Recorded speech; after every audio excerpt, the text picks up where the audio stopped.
Hello बच्चों, good morning. सभी लोग अच्छे होंगे, मैं आशा करता हूं।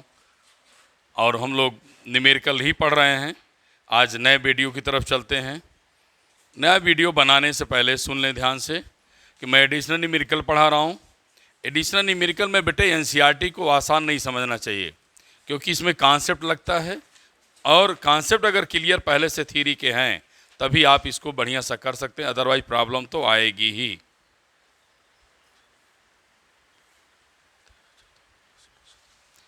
अब मैं एडिशनल सवाल का नेक्स्ट टॉपिक लेने चल रहा हूँ। मैं पहुँचा हूँ बेटे 2.14 पे। है क्या क्वेश्चन, देखिए। टू टाइनी स्फीयर, दो टाइनी स्फीयर हैं, carrying the charge 1.5 microcoulomb and another is the 2.5 microcoulomb. They are located 30 centimeter apart. इनके बीच की डिस्टेंस 13 सेंटीमीटर है।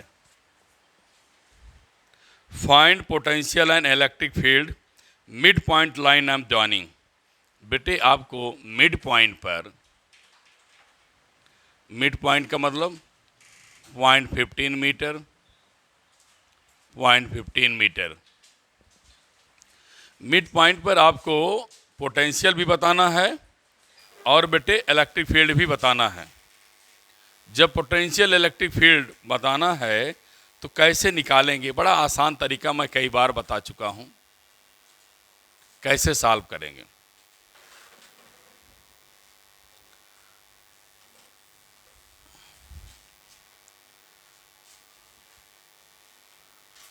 दो स्फीयर हैं,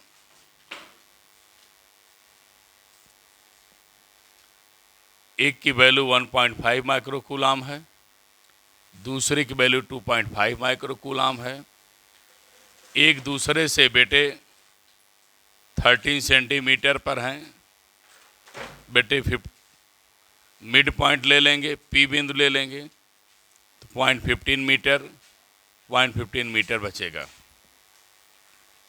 दोनों टॉपिक, दोनों पहलू को एक साथ बताएंगे, क्योंकि इलेक्ट्रिक फील्ड और पोटेंशियल बताना है। बेटे पी पर पोटेंशियल निकालेंगे तो दो चार्ज हैं तो दो पोटेंशियल मिलेगा। दो चार्ज हैं तो दो पोटेंशियल। पहले चार्ज से पोटेंशियल के चार्ज माइक्रो में है 10⁶, डिस्टेंस 0.15। दूसरा बेटे के चार्ज 2.5 माइक्रो में 10⁶/15।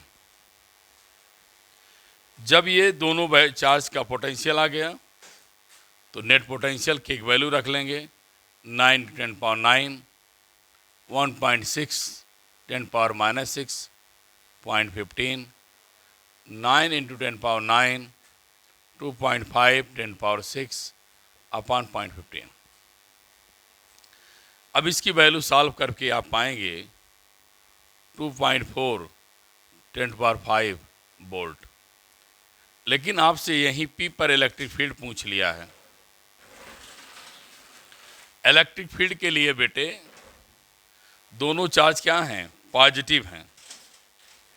दोनों चार्ज क्या पॉजिटिव हैं? आप यहाँ क्या रखेंगे? Test charge. बी इस पर फोर्स लगाएगा, इलेक्ट्रिक फील्ड बाहर हो जाएगी। ए पी पे लगाएगा, इलेक्ट्रिक फील्ड अंदर हो जाएगी। चार्ज इलेक्ट्रिक फील्ड निकालना है बेटे। चार्ज लार्जर है तो इलेक्ट्रिक फील्ड ज़्यादा होगी, चार्ज स्मॉलर है तो इलेक्ट्रिक फील्ड स्मॉलर होगी। क्यों?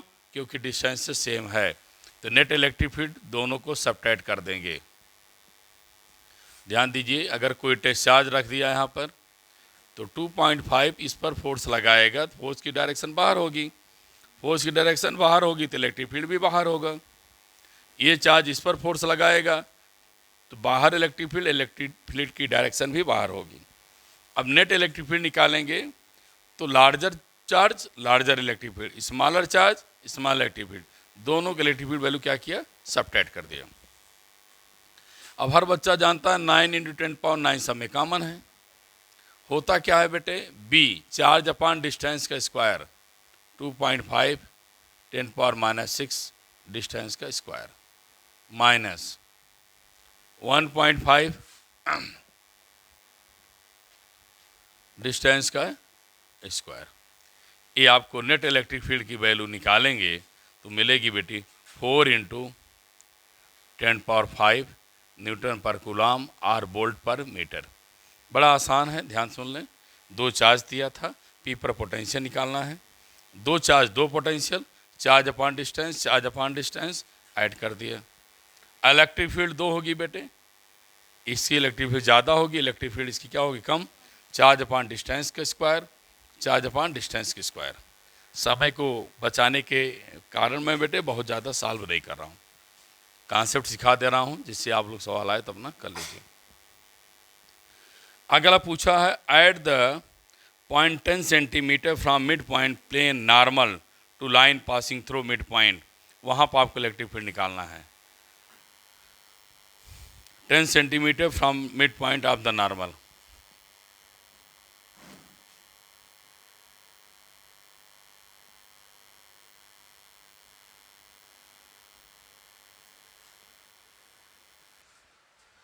अब बेटे इसी का बी पार्ट है, इसी सवाल का बी पार्ट क्या कह रहा है। बी पार्ट कह रहा है कि आप मिड पॉइंट से mid point in plane to line passing through mid point, एक प्लेन है, वहाँ पर बेटे 10 सेंटीमीटर डिस्टेंस पर पोटेंशियल बताइए और इलेक्ट्रिक फील्ड भी बताइए।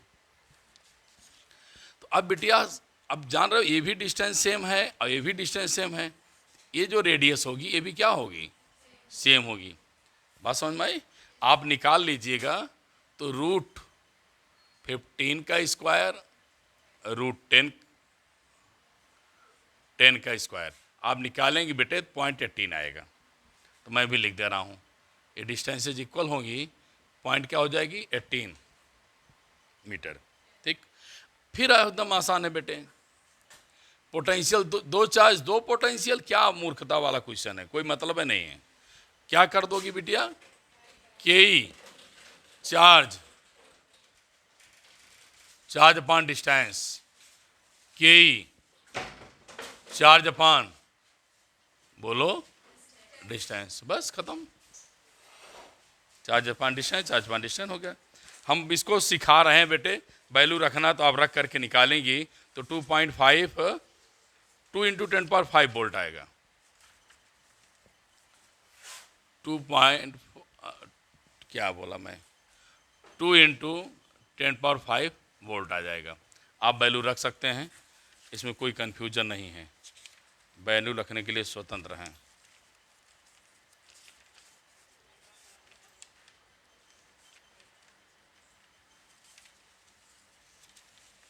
दूसरी चीज पूछा है इलेक्ट्रिक फील्ड,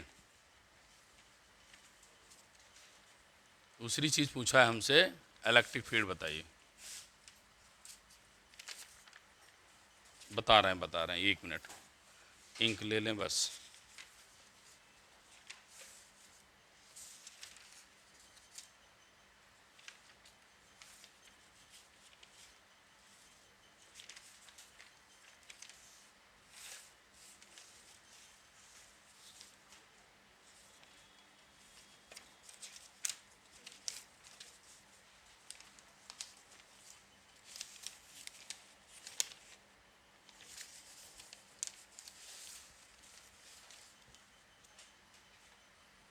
अब पोटेंशियल के बाद इलेक्ट्रिक फील्ड का टर्म आता है, इलेक्ट्रिक फील्ड कैसे निकालेंगे।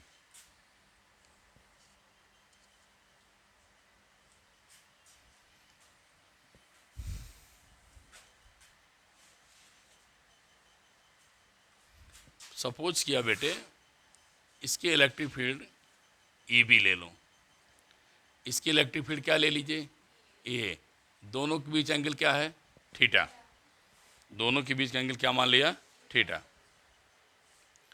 अब थीटा भी कैसे निकालेंगे, ये आपके लिए समस्या है। तो tan theta equal to perpendicular upon base, ये हो गया। और कास थीटा इक्वल टू क्या मिलेगा, बोलिए, बेस अपान हाइपोटेन्यूज। तो बेस कितना है 15, हाइपोटेन्यूज कितना है 18, ये आ गया। ठीक है,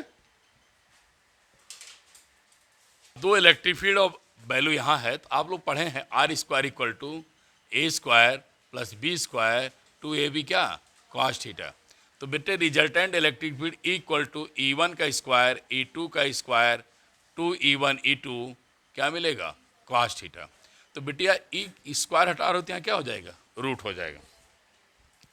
अब आइए इलेक्ट्रिक फील्ड वैल्यू लिखो, चार्ज अपॉन डिस्टेंस, मैं डायरेक्ट ले लिखता चला जा रहा हूँ।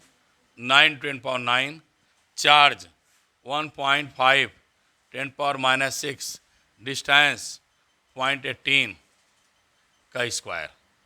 दूसरा बेटा 9 × 10⁹ वैल्यू कितनी है 2.5 10 क्या -6 अपॉन डिस्टेंस 18 का स्क्वायर प्लस 2 E1 E2, यही वैल्यू फिर रिपीट करना है।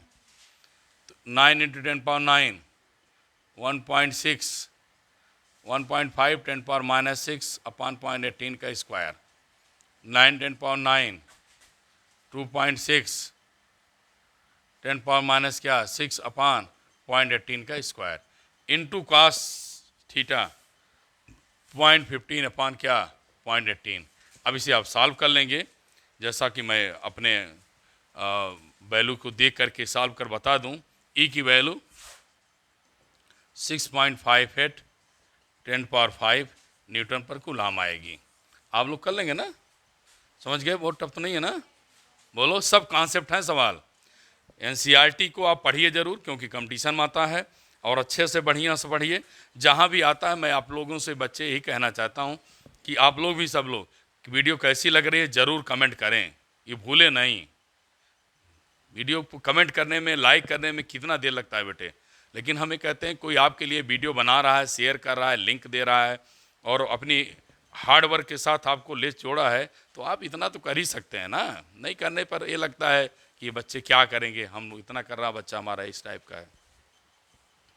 अब आइए 26 बेटे 2.16 वेरी इंपॉर्टेंट क्वेश्चन है, बहुत ढंग से इसको बता दे रहा हूँ, शायद आपको अच्छी तरह से आ भी जाएगा। उसके बाद अभी तो बहुत न्यूमेरिकल्स हैं। क्वेश्चन नंबर 15,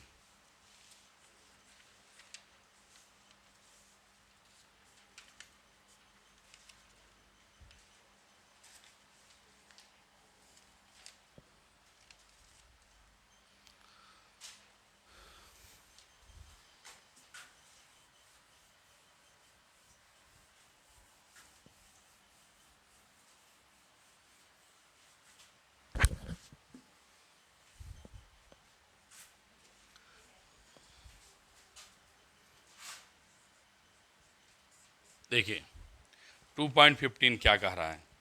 एक स्फीरिकल कंडक्टर सेल है। सेल का मतलब आप समझ रहे हैं ना बेटे, इनसाइड क्या है, हालो है। ये पोर्शन कितना बेटा मेटेलिक मान लीजिए, कंडक्टिंग है, ये कंप्लीट मेटल से भरा हुआ है, ये सेल बन गई आपकी। बड़ा सुंदर क्वेश्चन है, ध्यान से देखना। A conducting shell of inner radius R1, ये रेडियस कितनी है R1 है। फिर बेटिया कह रहा है आउटर रेडियस, हाँ R2, ठीक। Has a charge capital Q, shell का चार्ज क्या है कैपिटल Q है, ठीक, कोई समस्या नहीं। कह रहा है बेटा if small q charge place at centre of shell, small q charge centre पर रखेंगे।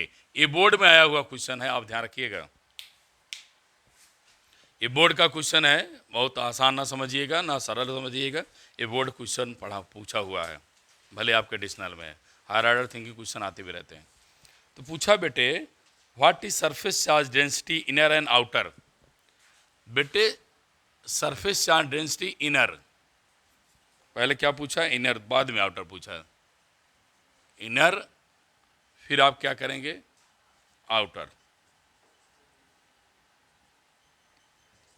तो अगर हम लोग आए अपने कॉन्सेप्ट पर, तो जब कोई चार्ज बेटे किसी भी कंडक्टर के अंदर रख दिया जाता है तो प्रॉपर्टी है charge always reside the outside. हमने पढ़ा है, इलेक्ट्रोस्टैटिक शील्डिंग में पढ़ा है, कई जगह पढ़ा है, इलेक्ट्रोस्टैटिक शील्डिंग पढ़ा है कि चार्ज किसी भी चीज़ को शिफ्ट करने के लिए क्या करें, कंडक्टिंग मटेरियल में रख देते हैं। तो कंडक्टिंग मटेरियल में चार्ज को रख दिया तो चार्ज अंदर रुकेगा नहीं, वो पोलराइज होकर कहाँ भागेगा, ड्यू टू इंडक्शन कहाँ चलाएगा, बाहर चलाएगा। पहला कॉन्सेप्ट हो गया, एक तरीके से आप समझा सकते हैं किसी को। दूसरा, इसकी के की वैल्यू क्या होती है, इनफाइनाइट होती है, तो कोई फोर्स कोई चार्ज अंदर होना नहीं चाहिए। तो कैसे पोलराइज करता है, इंड्यूस करता है, या क्यों चार्ज बेटे अंदर की तरफ निगेटिव आ जाएगा, कैसे, इलेक्ट्रिकली न्यूट्रल होता है, इस पर पॉजिटिव और निगेटिव दोनों चार्ज है ना, तो क्या करता है, निगेटिव को अपने पास खींचता है और यहाँ पॉजिटिव को क्या करता है, दूर भगाता है, तो बाहर की तरफ चला जाता है, क्या, कैपिटल क्यू। सरफेस पर जो स्मॉल क्यू आएगा और उसमें क्या करेगा, ऐड करेगा, तो अंदर से कौन सा चार्ज मिला, निगेटिव मिला। तो हम लोग पढ़ा है surface charge density sigma q upon क्या बेटे, ए, क्या पढ़ा है, क्यू अपान ए, लेकिन क्यू क्या है, निगेटिव, बोलो, एरिया क्या है, 4 पाई R1 स्क्वायर। समझ में आ गया। अब बाहर की तरफ चलिए, तो फिर क्यू अपान ए, बाहर कौन सा चार्ज मिल गया, कैपिटल क्यू प्लस क्या बेटे, स्मॉल क्यू, एरिया क्या मिलेगी, 4R2, 4 पाई क्या मिलेगी, R2 स्क्वायर। अब भी नहीं समझ में आया, बोलो भाई, आ गया सबको, नहीं आया, बोलते क्यों नहीं, आ गया। चलो अगला क्वेश्चन कह रहा है, in the electric field inside cavity with no charge, अंदर इलेक्ट्रिक फील्ड जीरो है, when if shell is not spherical but irregular shape, explain. इनका कहना है बेटे कि अगर यदि इलेक्ट्रिक फील्ड कैविटी के अंदर जीरो है, इलेक्ट्रिक फील्ड अंदर क्या है, जीरो है, even if shell is not spherical, सिर्फ स्फीरिकल नहीं है, हैव एनी शेप, किसी शेप में हो जाए, एक्सप्लेन करिए। तो गाउस थ्योरम ने बता दिया है ना, इलेक्ट्रिक फील्ड इनसाइड ऑलवेज क्या होती है, जीरो होती है, किसी शेप में हो। तो अकॉर्डिंग गाउस थ्योरम, अकॉर्डिंग, बोलो, Gauss theorem, electric field inside always zero बेटे, ऑलवेज जीरो होती है, ये गाउस जी ने बता दिया है। शेप पे गाउस थ्योरम डिपेंड भी नहीं करती है। बहुत अच्छा क्वेश्चन है, बोर्ड में आया क्वेश्चन है, ये आपके सीबीएसई बोर्ड में आया क्वेश्चन है, बता दे रहा हूँ। अगर कोई ऐसा लोरा जैसे कंपटीशन एडिशनल किताब पढ़ेंगे, उसमें एक क्वेश्चन दिया हुआ है, बच्चे कभी एनसीईआरटी पढ़ते नहीं और एडिशनल किताब हम देखते हैं, कहते हैं क्वेश्चन तो एडिशनल है, और आया हुआ बोर्ड का सवाल है। आइए क्वेश्चन नंबर 16 की तरफ चलते हैं। बड़ा मस्त क्वेश्चन है, बहुत सुंदर पढ़ाऊँगा, शायद ही आप इसको मज़ा आ जाएगा पढ़ करके, ये दिक्कत नहीं होगी ज़रा से भी। चलिए क्वेश्चन नंबर नेक्स्ट की तरफ चलते हैं। सारे टॉपिक बेटे बहुत अच्छे हैं, बहुत सुंदर हैं, आपको बहुत मेहनत ही करना है। अब मैं अगले क्वेश्चन की तरफ चलता हूं।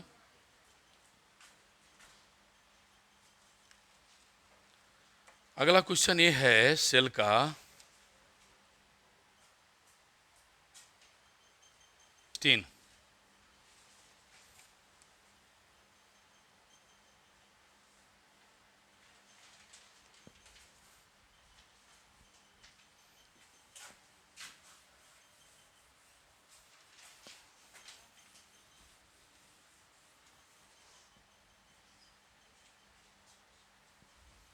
देखिए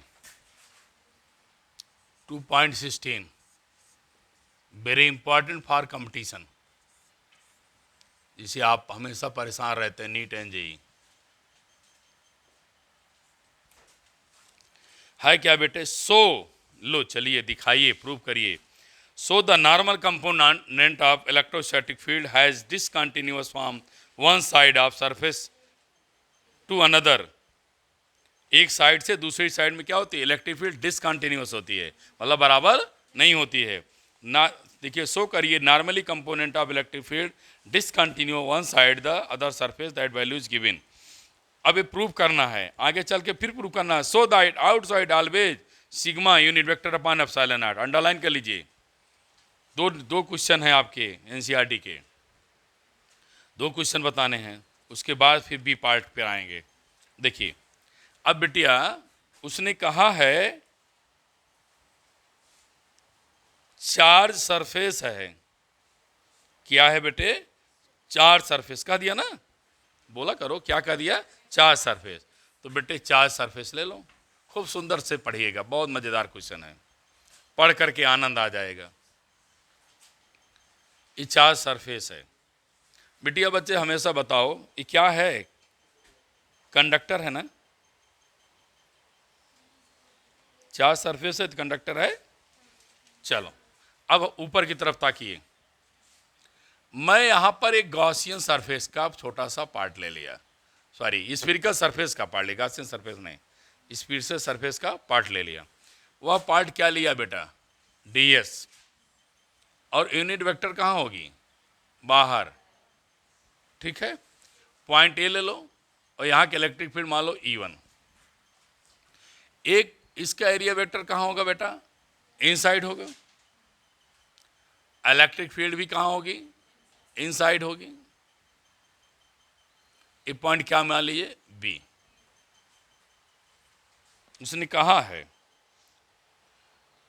one side of charge to the another is given,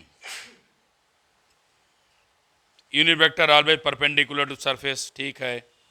चलिए बेटे एरिया वेक्टर हमेशा बाहर 1 2 है, ठीक है। चलिए आइए, इसको 1 मान लिया, इसको 2।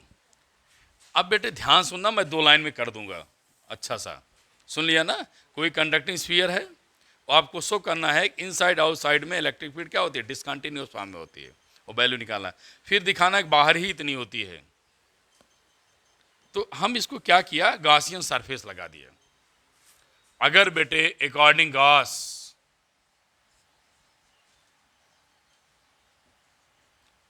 गॉस थ्योरम बात करें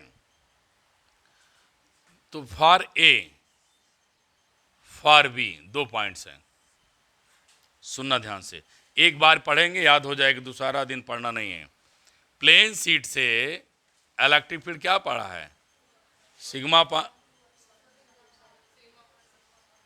ना, एक पढ़ा है प्लेन शीट के लिए, कंडक्टर के लिए मैंने बताया है इक्विपोटेंशियल सरफेस में, हाँ अभी बता पाए। कंडक्टर के लिए क्या पढ़ा है, सिग्मा पान एप्सिलॉन नॉट। यही अंतर है बेटे, प्लेन शीट रहेगा तब गॉस थ्योरम का, ये भी गॉस थ्योरम निकाला है कंडक्टर के लिए, इक्विपोटेंशियल सरफेस का एप्लीकेशन में पढ़ाया हूँ। तो क्या मिलेगा, सिग्मा पान एप्सिलॉन। बिटिया हमारी, बेटे हमारे सुने, बड़े सुंदर हैं आप लोग, समझ रहे हैं बढ़िया सा, यूनिट वेक्टर लगा दिया।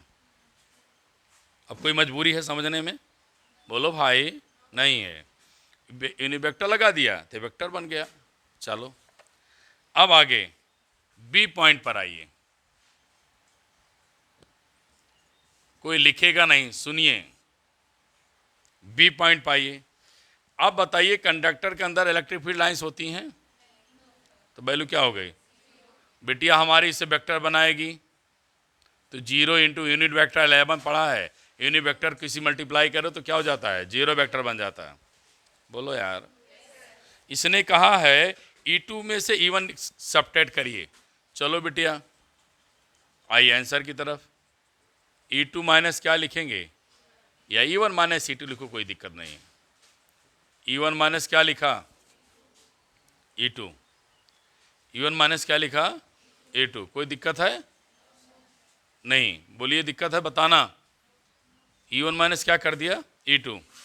बिटिया लोग सबट्रैक्ट करें तो यहाँ क्या मिला है, sigma upon epsilon not unit vector, बोलो है, इधर क्या है 0, अरे बोलो यार। चलिए क्वेश्चन कह रहा है कि हमें प्रूव कर दिखाओ क्या, E2 minus E1 unit vector equal to क्या, सिग्मा पान एप्सिलॉन नॉट। तो बिटिया हमें अब जरूरत किसकी है? यूनिट वेक्टर की। तो हम क्या करेंगे, E1 माइनस E2, इधर क्या लगाएंगे? Unit vector. इधर क्या लगाएंगे? बोलो, यूनिट वेक्टर। क्या लगाएंगे? Unit vector. अब बताइए, हमने पढ़ा है 11th में दो वेक्टर का सेल्फ वेक्टर का वैल्यू क्या होती थी? ए स्क्वायर।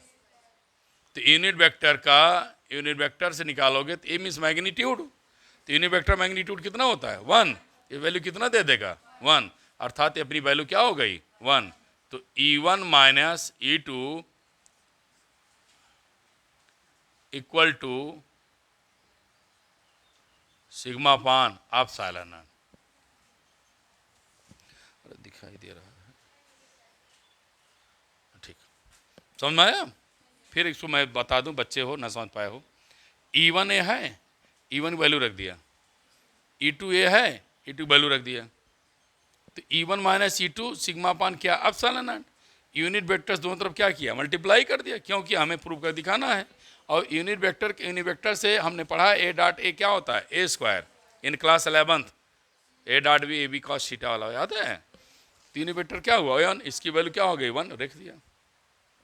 और मजे की बात सुनिए, ये कह रहा दिखाइए आउटसाइड सिग्मा अपान एप्सिलॉन यूनिट वेक्टर है।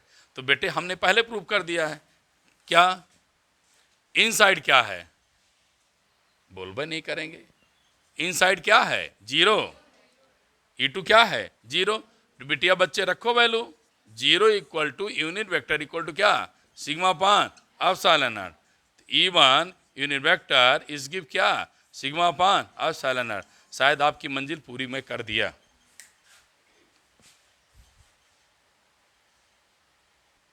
अब इसी का बी पार्ट देखो बेटा,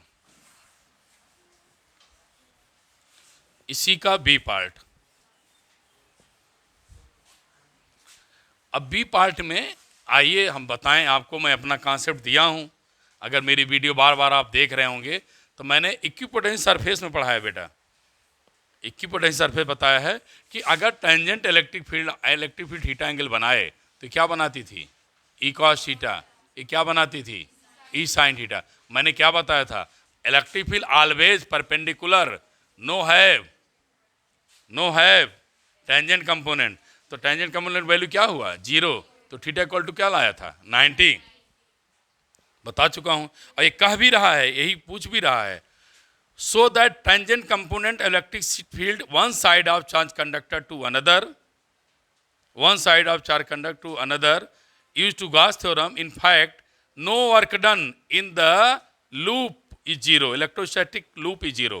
मैं वैसे ही निकाल दिया, लूप में जाइए नहीं, लूप तो सेकेंडरी चीज हो गई। तो वर्क डन इक्वल टू क्या पढ़ा बेटे? F dot D. F equal to क्या पढ़ा? Q E dot D. D means D R. बोलो, एंगल कितना पाई? थीटा इक्वल टू कितना है? 90। तो cos 90, cos 90 0। वर्क डन क्या हुआ? 0। क्या है? आप फालतू इधर उधर सोचते हैं, अपने कॉन्सेप्ट लगा डालिए सवाल को। नहीं समझ में आया? We know that no tangent component electric field 0, theta 90, work done W equal to F dot d r q dot E d t r, cos 90 0, then work done 0। मैं अगले न्यूमेरिकल की तरफ चलना चाहता हूं। आगे का न्यूमेरिकल है क्वेश्चन नंबर 17 कर दूं।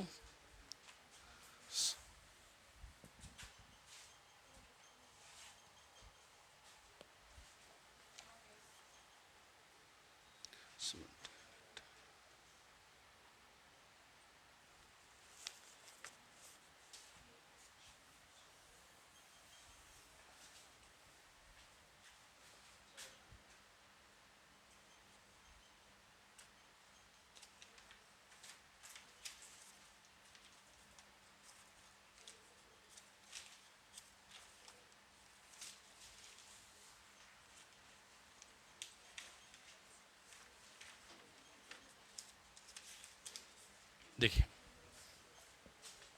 लिखा बेटा, long charge cylinder have charge density lambda surrounded by coaxial conducting surface.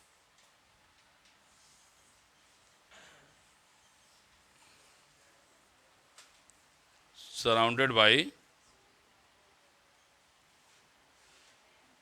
coaxial conducting cylinder.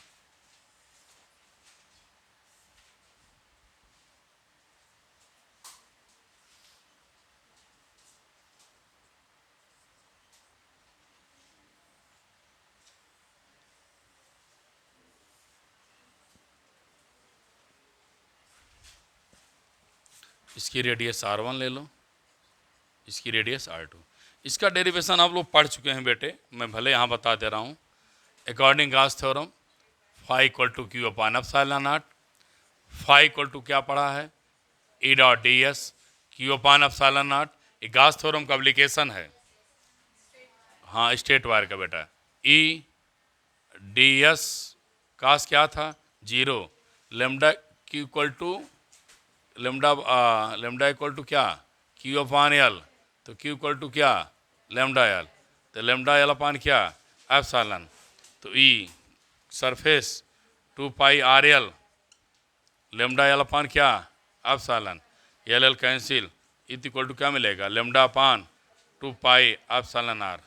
ये आपका क्वेश्चन बने, यूनिट वेक्टर लगा दीजिए, वेक्टर बन जाएगा। ठीक, अब नए वीडियो में आप लोगों को 18 टू ऑनवर्ड्स क्वेश्चन को सॉल्व करेंगे बेटे। Thank you class. मैं फिर कह रहा हूँ आप लोग बेटे हमारे वीडियो कैसी लगती है लाइक और कमेंट करना ना भूलें। मैं तो आपसे कहता हूँ बहुत सारे चैनल्स आपके चलते होंगे, आप पढ़ा होगा, पढ़ लीजिए तब आप कमेंट करिए बेटे।